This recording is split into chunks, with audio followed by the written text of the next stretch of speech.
na palakpak sa Panginoon. Yung title ng message ko ngayon na babanggitin ko ay ito. Pakita na natin. When God opens the door, miracle of change happens. Tanda mo yan. Mas masarap kapag ang Diyos ang nagbukas ng pinto, hindi ikaw. Tayo kasi talagang likas naman na may mga pangarap tayo. Masipag tayo, magaling tayo. Marami tayong talents and abilities. Kaya nating magbukas ng sarili nating pintuan. Magagawa natin yan. Pwede tayong yumaman sa sarili nating paraan. Pwede nating makuha ang isang bagay sa sarili nating paraan dahil we have the ability, we have the talents. But the problem is, kapag ikaw lang yung nagbubukas ng pintuan, sa mas maraming pagkakataon ng pinto ang nakabukas na ikaw ang nagbukas, hindi nananatiling bukas. Dumarating ang panahon na nagsasara. Kung ilang taong ka sa profession mo, tatanda ka, dating araw, wala kang magagawa, magre-retiro ka, iiwanan mo. Walang bagay na dumating sa tao na habang panahon na sa kanya. Kung ikaw ay dating batang-bata pa, malakas, walang sakit, nagagawa mo lahat, then time will come, pagtungtong mo ng 50s, 60s, 70s, yung lakas mo noon ay hindi na katulad ng lakas mo ngayon. Lahat ng pinto ang ikaw ang nagbukas, darating araw magsasara. Yun ang realidad. Pero purihin ang Panginoon sa lahat ng tunay na nakakilala kay Jesus. Ito yung gusto kong sabihin, ang Diyos ang nagbubukas ng pintuan sa iyong buhay. Palakpakan natin ang Panginoon. Hallelujah. At ito pa maganda, kahit na ikaw ay nagkakaedad na. I remember one time, kwento ko lang muna sa inyo ito, nandun ako sa Malabon, nakakilala ko ng isang almost 67 years old na matanda. Tapos sabi niya, siya yung may-ari ng buong farm na yun. Palaisdaan.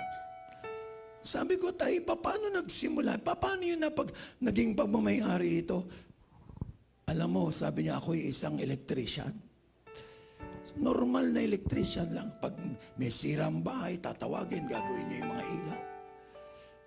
Tumanda na siyang electrician, di siya nakabili ng farm.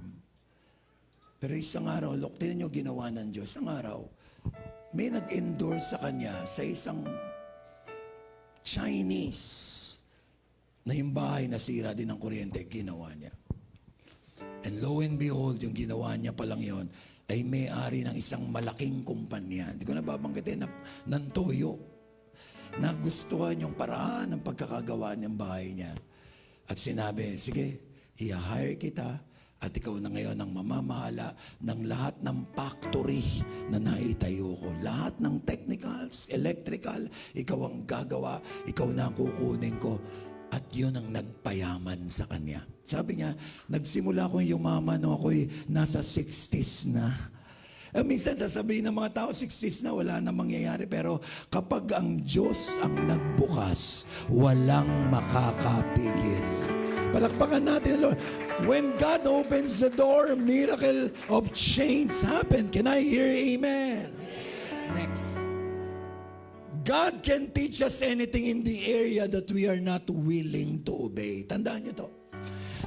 Gusto magbukas ng pintuan ng Diyos sa'yo, kaya lang pag matigas ang ulo mo, wala, hindi siya makapagsalita sa'yo, tigas-tigas ng puso mo, minsan nagmamayabang ka, nagmamataas ka, para bang ikaw umahawak ng buhay mo, kaya minsan talaga, pinapahintulutan ng Diyos ang isang problema na hindi mo kayang lutasin. Para kapag ikaw ay basag na, dun mo makita na hindi mo kaya lahat, kundi kailangan kang magtiwala sa Diyos ng iyong buhay. Kaya nga sabi, God can teach us. Hindi siya makapagturo. Hindi kanya makausap. Minsan talaga, ang daming panahon kinakausap ka ng Diyos. Noong pa kinakausap ka ng Diyos, kaya lang sarado yung puso mo, sarado yung isip mo, anything in the area that we are not willing to obey. And I tell you, brothers and sisters, it is not an accident na nagkasama-sama tayo ngayon. Small world. Yung church ninyo sa San Andres, doon din nagsimula ang church na isa sa pinangunahan kong ang chosen generation. Tapos ngayon, at the end of the day, magkakasama tayo ngayon na nagpupuri sa ating Panginoon. Hindi man tayo nagkakilala noon, pero pinagtagpo pa rin tayo ng Panginoon ngayon. Amen? Palakpakan natin ang malakas ng Diyos na buhay. Kaya nga, the secret of living a successful life in God, makinig ka. Makinig ka. Huwag mong tignan yung status mo, sino ka, anong kaya mong no. Sa Diyos wala yan. Sa Diyos wala yan. Ang lahat ng kaya ng tao, matatapos. Pero yung gagawin ng Diyos, pwedeng magpatuloy. In Luke chapter 11, verse 28, ito yung Bible verse na unang-una kong ibabato sa lahat ng magsisimula ng church na ito. Basahin natin ang sabay-sabay. Lakas natin. Luke chapter 11, verse 28. Sabay-sabay tayo. Go. Blessed rather are those who hear the word of God and obey it. Isa pa, lakas natin. Ang sabi, blessed rather are those who hear the word of God and obey it. Kasi kung sasabihin kong hear the word of God, nadinig mo na eh. Nadinig mo na sa TV, nadinig mo na sa radyo, marami nag-share pa sa'yo noon, nadinig mo na yung Word of God. Pangkaraniwan na sa atin na nakakadinig ng Word of God. Pero ang sabi niya, blessed rather are those who hear the Word of God and obey it. Tinatawag ka ba ng Diyos? Gusto ba ng Diyos na gamitin ka? Are you willing to be used by God? Yung ba natitirang panahon, oras sa iyong buhay, willing ka na ibigay mo sa Panginoon at ipaggamit mo sa Kanya? Dahil pinanaisip mo, kung tayo mawawala sa mundong ito, the true success, true satisfaction in life ay hindi natin makukuha sa material lang. Ang totoong kagalakan at kapayapaan ay kapag alam mong uuwi ka sa Diyos, pero bago ka umuwi, ginamit ka niya at may nagawa ka para sa Kanyang kapurihan. Ang may-ari po ng building na ito, King's Court, ang ganda ng conversion story niya. Ang may-ari po nito ay si Whedon King. Si Whedon King po ay tinatawag na mga motel and hotel magnet ng Pilipinas. Kung di ako nagkakamali isang building or something like, di ko alam kung Lasal or etong St. Luke's, nag-donate sila ng building dyan na makikita niyo yung King. Lasal, ano? Kaya nga makikita mo, talagang mayaman. Wala nang hahanapin sa buhay.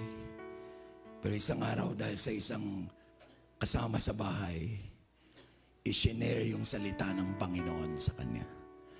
At tumanggap kay Lord. Alam niyo, kinaroroonan natin ito. Ito ay helipad. Ito yung helipad ng building, yung rooftop. Ito, kaya napansin niyo, 10th floor lang eh, di ba? Tapos wala na. Ang ginawa niya dito sa helipad niyang ito, pinakonstruct niyang church.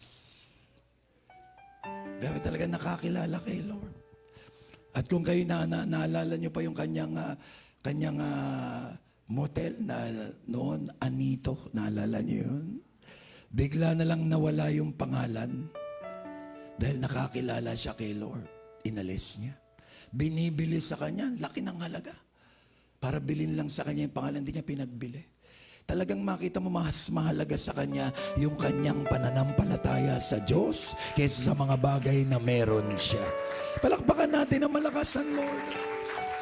Kaya in behalf of the Journey Church Philippines, kung nadidinig niya tayo ngayon or some of the staff, we're thanking for the opportunity that He welcomes Journey Church Philippines dito sa kanyang building. Palakpakan natin ang Lord. Bait ng Diyos. Alam niyo, natutuwa nga ako. Talagang ang Diyos na nagbukas ng pinto eh. Nagmi-meeting kami the last time. May pastor siya, si Pastor John, si Pastor Dan. Nagmi-meeting kami. Sabi niya, Pastor, nakita ko sa prayer ko, mabilis dumami ang church niyo. Kaya ngayon, naganda na kami. Pag dumami kayo, yung buong 7th floor ng building na to, yun na yung papagamit namin sa inyo. Palakpakan naman natin ang masigla ang Panginoon. Kung doon sa Manila, 1,000 plus people are coming every Sunday, I declare and I prophesy that indeed the area of Makati, thousands and thousands and thousands and thousands of people will come to know Jesus Christ as their Lord and Savior. Hallelujah. Can I hear amen? It started with a dream. It started with a prayer. But when God opens the door, miracle of change will going to happen. Kaya ikaw, ano lang ni-require ni Lord para may himala? Obey. Sabi mo sa katabi mo, obey. Lalo na ngayon, kayo masasaktan. Ang mahalaga sa buhay natin, relasyon. Hindi relihiyon. Kung ang relihiyon nakakapagbago ng buhay tsaka bansa, bakit hindi nababago Pilipinas? Ibig sabihin, hindi kayang baguhin ang relihiyon ng tao. Ang nagbabago lang sa tao kapag siya'y nagkaroon ng totoong relasyon sa Diyos na walang iba kundi ang ating Panginoong Jesucristo. Can I hear strong amen? Si Pastor Noel nakulong. Grabe ang pagkakulong niya. City Jail, Muntinlupa, Iwahig, name it. Nakulong. Ang mata nagkaroon ng depression dahil pinagbubugbog sa kulungan. Naging mayor. Nagsasalita, every time na didinig ko ang testimony ni Noel, sabi ko, grabe ka Lord. Yung ganitong taong hirap baguhin ito, pero sa'yo, walang imposible. Grabe. Dumating ang time dahil sa pagpapasalamat tatay ni Noel kay Lord. Dahil di niya maisip, tinanggap siya ng Diyos. Naglalagay siya ng cardboard dito.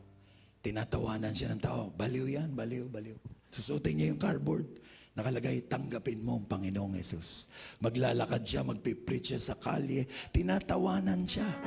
Pero wala siyang pakialam. Kasi ang naiisip niya, kulang pa to sa laki ng pagmamahal na pinaramdam ng Panginoon sa akin. Kulang pa tong paglilingkod na to para ibalik ko sa Kanya ang pasasalamat at kapurihan. Sabi, nung buhay na buhay pa po ang San Lazaro Hippodrome, si Noel pumunta ron sa karerahan. Sumigaw ng malakas. Magsisi kayo sa kasalanan niya. Ang lakas ng loob. Nag-share doon sa karerahan. Nag-evangelize. Grabe, walang takot. Bakit ganun ang pakiramdam niya? Ba't di siya natatakot? Di siya nahihiya kapag naglilingkod siya kay Lord. Why? Because he knows that he needs to obey the Word of God. Ano sabi ng Word of God? Go in every nation, o kahit hindi in every nation, go to the world or go to your family, go to your loved ones, and preach the gospel. The very command of Jesus bago siya umalis. Kaya hindi pwedeng titigil tayo sa pagtatayo ng gawain na magpapahayag ng pangalan ng Panginoon. Whether we like it or not, if we love God, maglilingkod tayo sa Diyos. Can I hear amen? Kaya nga sabi rito sa mga susunod na slides natin, the word here in Hebrew is Shema, taking heed or being obedient. Kaya doble, pareho lang yung kahulugan. When you hear the word, obey, inulit niya lang, but the word here and the word obey is the same. Dinoble niya lang to give emphasis, mga anak, wag nyo lang basahin, wag nyo lang pakinggan, kundi kung binasa mo at pinakinggan, sundin mo, ipamuhay mo ang aking salita. Kung bakit tayo nandito ngayon, kulang pa yung pagmamahal ng Diyos, kulang pa sa pagmamahal ng Diyos ang ginagawa natin ito. Bait ng Diyos.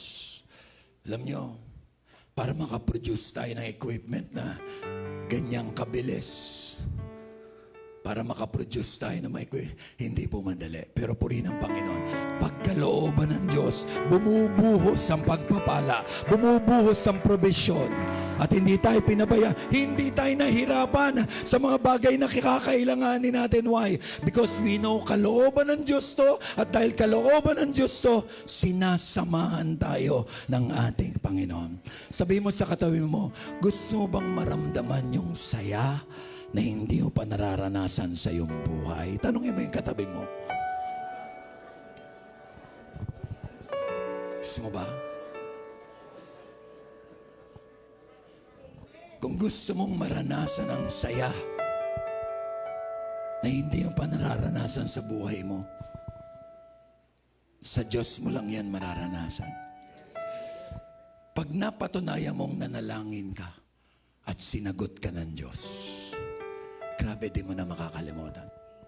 Naalala ko isang nanay, isang di naman medyo nanay, bata-bata pa, na talagang walang-wala at sila magpapasukan. Dahil sa mananampalataya siya, nanalangin siya, sabi niya, Lord, drain na drain ako, wala akong pera, hindi ko mabili ng sapatos, tsaka uniforme yung anak ko. Dasal, talagang pray siya, Lord. Wala akong magagawa, kailangan kita, kailangan mo akong tulungan. The following day, dumating yung kapatid niya. Pagdating ng kapatid niya, tinanong siya, kumusta na kayo? Yung mga anak mo ba, nabili mo na ng uniforme? Nabili mo na ba ng sapatos? Sabi niya, hindi pa nga ate. Dahil talaga nananalangin pa ako. Kaya pala pinapunta ako ni Lord dito ngayon. Dahil ngayong araw na to, ibe-bless kita. Ibili mo na ng uniforme. Diba, hindi ka gumagawa, hindi ka tumatawag, hindi ka nagte-text, hindi ka nagpaparamdam. Nanalangin ka lang sa Diyos at ang Diyos may kinausap na tao, pinapunta sa'yo para dalin ang pagpapala niya sa iyong buhay. Palakpakan mo ang ating Panginoon. When you experience God, sabihin niyo na malakas, experience God. When you experience God, you will never forget the feeling. Ito yung makakalimutan yung pakiramdam. Gaya sabi ko sa inyo, hindi ako pwedeng magtagal. Konting-konti na lang. Pinaalala ni Lord dito, nandyan yung aking wife, si Pastora Lot. Doon nagkaroon siya ng cancer. Talagang grabe. 2018 lang po yun nangyari. Nagkaroon siya ng cancer sa nasopharyngeal, bumaba. Nagkaroon ng 2 lymphoma on left and right. Talagang ang sabi ko kay Lord, Lord, bakit naman ganito?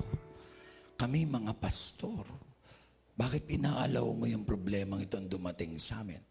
Ang faith niya, di ako magpapakimo. Sabi niya, lalaban sa pananampalataya. Sabi ko, sige, kung yan ang faith mo, sasamahan kita. Kaya nangyari, hindi nagpakimo. Nandiyan kami sa Buendia. Merong maliit na parang hospital din dyan na pang alternative, yung mga herbal. So, ang tagal namin dyan, halos ilang buwan, lalong lumala. Kasi dumating yung time na talagang totally nagde-depreciate na siya, malala na talaga. Kumbaga sa stage na yon, sinabi ng doktor sa akin, from stage 3, umakyat na ng stage 4 nung nandito pa lang kami. Tapos one time, nagko-computer siya, nakakita siya ng hospital sa China. Buti na lang wala pang COVID noon. Bay talaga ni Lord, di ba? Sabi niya sa akin, pag-uwi ko, gusto kong pwede ba tayong pumunta ng China? Hindi ako nagpapalata sa kanya kasi ayoko ma-discourage siya. Sabi ko, pag-pray natin yan. Hingi tayo ng sign. Oh, at the back of my mind, di madaling pumunta ron. Tama? Di madali. Pero sabi ko, sige, hindi niya alam. Pumupunta na ako dito sa Buendia. Inaalam ko na ano ba mga requirements. Sabi sa akin ng doktor, kailangan mo ng pa-PET CT scan yan. Pag ang cancer umakyat sa brain, huwag ka nang pupunta rito. Pero pag ang cancer bumaba, titignan natin baka may magagawa pa tayo. So kaya required sa amin yung PET CT scan. Sabi that time, malakas ang loob kasi may health card ako. So pumunta kami ni Hayak, PET CT scan sa Cardinal. Pagdating namin sa Cardinal, yung palang card namin hindi pwede. Hindi pala kasama doon sa card namin yung equipment na yun. Eh sabi niya sa akin, wag na. Baka hindi talaga kalooban ni Lord kasi tinan mo pa, di tayo napayagan. Baka ito na yung sign. Tanggapin na natin. Pero sabi ko, hindi. Lalaban natin to. May natitira pa akong konting pera sa bangko. Yun na lang talaga natitira. Humingi ako ng discount sa ospital. Pinayagan naman ako. Nakapagbayad kami. Tapos nang ipapasok na siya dun sa PET CT scan, nag-pray muna kami. Sabi ko, Lord, yung kalooban mo yung mangyari. Tapos noon, sabi niya, 45 minutes, sir, balik ka after nito. Tapos na. Nandun ako sa lobby. Hawak ko yung cellphone ko. Biglang nag-ring. Si Pastor Danny, yung pastor natin sa Journey Church San Antonio. Sabi niya, I've heard that your wife is suffering in cancer. Me and my wife prayed for you last night, sabi niya. And we want to help you. Di ako humingi sa kanya, di ko siya tinatawagan, di ko siya tinitext, di ko siya sinabihan na may sakit si pastora. Bigla na lang nagulat.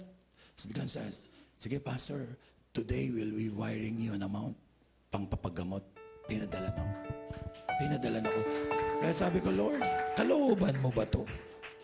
Gaya ng sinabi mo, bro, grabe. Lahat tayo nangangamba kapag malala yung sakit kasi alam natin ang problema, pera. Pinadala niya ako ng sama mga, pero hindi kasya. At the end of the day, punta na ako, pauwi na kami. Ito na, pauwi na. Okay na yung treatment.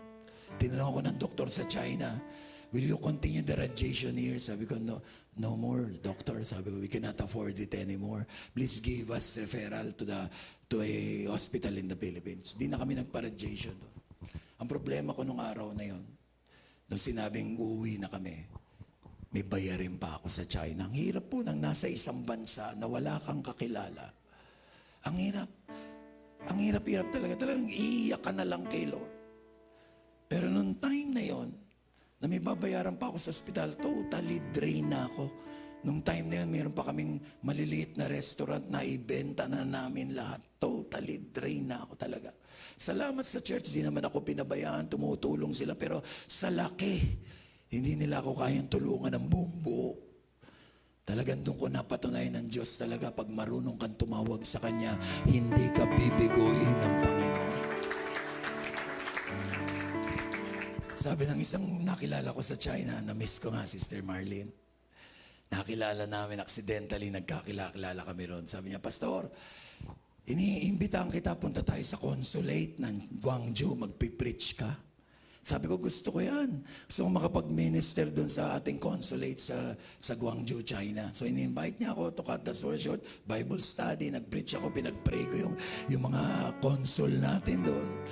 Pagkatapos nung kumakain na kami kain muna tayo bago kita ihatid sa ospital. Ito, pakinggan nyo. Bigla kami nagkwentuhan. Sabi niya, Pastor, paano ka nakakabayad sa ospital? Anong paraan ginagawa mo? Sabi ko, meron akong yung BPI. Doon ko nilalagay yung pondo galing Pilipinas. Tapos, through debit card, binabayad. Ako, sayang, sana noon pa kita nakilala. Bakit? Ano ka ba? Kasi yung business ko, ako nagbabayad ng mga bayarin ng mga Pilipino dito sa ospital. Grabe, Sabi ko, hulog ka ng langit sa akin, sister. Pwede mo bang bayaran mo na lahat ng bill ko sa ospital? Pagdating ko sa Pilipinas, doon na kita babayaran. Kasi yun yung business niya. Binabayaran niya yung mga bill ng mga Pilipino sa ospital. Tapos dito sa Pilipinas siya nagbabayad kasi ang hirap ilabas ng pera from China papunta ng Pilipinas. So, pati yun nilapit ni Lord, nakauwi kami, nawala yung problema ko, nakauwi kami na maayos. Pagdating dito, mga ilang panahon lang, di naman nagtagal na ibalik ko sa Kanya. Talagang ang Diyos, pag nagbukas ng pintuan, miracle of change will happen. Palakpakan natin ang malakas ang ating Panginoon. Kaya, wala kang ibang dapat gawin. Take heed, be obedient, sumunod ka kay Lord, makinig ka. Sumunod ka lang ng sumunod. Walang mangyayaring masama sa'yo. Amen? Huwag lang matigas talaga ulo mo. Walang mangyayari sa'yo. Tandaan mo, kapag ikaw ay nasa kamay na ng Diyos, sinabi niya yan sa Biblia, walang makakaagaw sa'yo sa kamay ko. Pag hinawakan na kita, protektado ka na at hindi kita pababayaan. Sabi mo sa katabi mo, pinagpala ka ng Panginoon. Kapatid, you are blessed.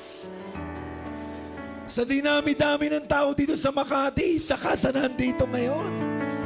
Dapat iba ginagawa mo, baka iba sa'yo nakikipag-iinuman pa ngayon dahil araw ng linggo. Pero purihin ang Panginoon, dinala ka ng Diyos dito dahil may plano siya, may gagawin siya sa iyong buhay. Tanda mo, ang pagpunta mo rito ngayong gabing ito ay kahit kailan hindi masasayang. Dahil ito ang pinakamagandang desisyon na ginawa mo sa buhay mo, ang lumapit sa Panginoon. Tayo magtatapos na. Dito lang sa isang storyang ito. Sana ang puso natin at lalo na ako, dapat ang puso ko maging Haring David. Sabi dito sa unang Samuel 23:1-3, nagtanong siya kay Lord, shall I go and attack these Philistines? Ang maganda kay David, hindi siya gagawa nang hindi siya nagtatanong. At sumagot ang Diyos, ang sabi ng Diyos, go attack the Philistine and save Keilah. Hindi mangyayari tong church na to kung hindi ako nagtanong kay Lord. Sabi ko, Lord, babalik mo ba yung church sa Makati? Sabi ko, bigyan mo ko ng sign. Give me a sign. Ito para malaman niyo na ng buong buo. Dadasal ako gabi, umaga, napepray ako kay Lord. Bubuksan mo ba yung Makati? Panginoon, bigyan mo ko ng sign. Wala akong kaalam-alam sa pagpunta ko sa accountability namin ng Wednesday na yun. Biglang nagsalita itong si Oli tungkol sa'yo, bro. At nung kinikwento kanya na sa akin, the Spirit is witnessing in my heart. Di ba humingi ka ng sign? And I want to give you a sign. May mga taong ibibigay ako sa'yo para tulungan ka sa vision na sisimulan mo dyan sa Makati. That time, umattend na rin si Jom doon, nandun na rin. Nag-pray na kami. Sinild ko na, sabi ko, Lord. Pag-drive ko, pauwi. Ang saya-saya ko, sabi ko, Lord, binigyan mo na ako ng sign. Pwede bang isa pa? Sabi ko, isa pa uli. Kasi nasa isip ko na, bro, doon talaga sa restaurant mo eh. Kaya lang sabi ko, Lord, ang liit. Kunti lang madadala namin tao. Bigyan mo ko ng sign. Nung gabi, nagpe-pray ako. Biglang pinaalala sa akin ang King's Court ito. Linaw, sabi niya, King's Court. Kinaumagahan, tumawag ako kay June. Sabi ko kay June, bigay mo nga sa akin yung number ng may connection dito sa King's Court. Binigay niya. Pagtawag ko, bro, hindi ako pinapansin. Sino ka? Ano pangalan mo? Ano yung church mo? Parang hindi niya siguro kilala, hindi niya alam. Talaga, sabi ko, bro, sabi ko, pastor. Hindi ko pa alam na pastor siya eh. Sabi ko, pwede ba kita makausap sa araw na to? Mag-meet tayo, usap lang. Purihin ng Panginoon, nandito po ako, in-interview ako. Saan ka nag-aaral? Ilang taong ka ng pastor? Talaga, back to basics. Sabi niya, humingi kami ng sorry sa'yo, pastor, kailangan namin ito interview. And okay lang. Dumaan tayo sa proseso, pero purihin ng Panginoon. At the end of the day, that day, nag-pray kami. Nung nag-pray kami, sabi sa dalawang pastor, kinonfirm na ni Lord para talaga kayo dito sa lugar na ito. Palakpakan natin ang Panginoon. Come on, lakasan natin yung Kaya nung araw na yon, pag-drive ko, ako lang mag-isa. Sabi ko, Lord, yung dalawang hiningi ko, binigay mo na. May worker, may lugar. Amen. Palakpakan natin ang Panginoon. Hallelujah. Plus, siyempre kasama kayo sa confirmation, the whole Rayo family, Kiambao family, and Mapua family. Kasama kayo sa confirmation. It all begins with your story. Kasi alam ko talaga gagamitin kayo ng Panginoon eh. Kaya purihin ng Panginoon lahat. Pinagtagpo-tagpo niya, nangyari lahat. Ngayon nandito na tayo. Sinimulan na natin ang gawain ito. At kapag sabi ko, kapag ang Diyos ang nagbukas ng pintuan, miracle of change will happen. Palakpakan natin ng malakas ang Panginoon. Andito mga board ng Church ng Manila. Salamat lahat tayo mga pastor. Sila Pastor Dennis, yung mga pastor. Let's all rejoice. Let's all rejoice for the glory of God. Hallelujah. Ano mang sinimulan ng Diyos, tandaan nyo, hindi kayang isara ng tao. Ang sinimulan ng tao, kayang-kayang isara ng Diyos. Pero ano mang binuksan ng Diyos, ay hindi pwedeng isara ng tao. Ano lang sikreto nating lahat? As I end tonight, obedience. Let's obey what God is saying. And the rest, bahala na, Lord. Pag binasa niyo yung Samuel na yan, sa bahay niyo lang, there are 8 inquiries. 8 yan. 8 times naging choir si David, paulit-ulit sa Diyos, paulit-ulit.